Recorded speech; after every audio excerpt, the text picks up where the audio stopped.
Hi hello hashtag हुंडाबंदी ABP माझाने ही जी चळवळ सुरू केलेली आहे त्या निमित्ताने हुंडाबंदीच्या परिषदेसाठी मी त्यानिमित्त जळगावमध्ये आलेले आहे आणि आत्ताच आमची हुंडाबंदीची परिषद संपलेली आहे। या परिषदेत खूप मुद्दे मांडण्यात आले। बरेच मान्यवर इथे होते, खासदार होते, ॲडव्होकेट होते, काही सोशल वर्कर्स होते आणि त्यांच्याकडनं बरेच मुद्दे मांडण्यात आले जे लवकरच एबीपी माझावर तुम्हाला पाहायला मिळतील। माझ्या मते हुंडाबंदीसाठी जर म्हणजे हुंडा आणि हुंडाबळी यावर डिस्कशन करण्यापेक्षा त्यासाठी काय सोल्युशन करता येईल हे जास्त महत्त्वाचं आहे।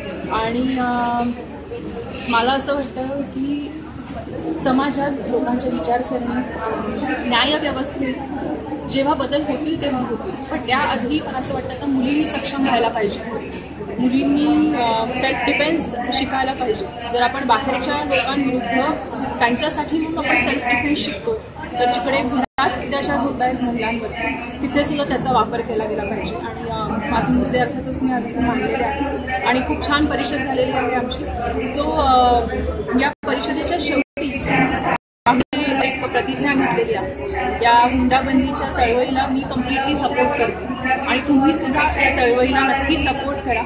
इथे आम्ही प्रतिज्ञा घेतलेली आहे जी दिलेली आहे, मी हुंडा देणार नाही आणि हुंडा घेणारही नाही।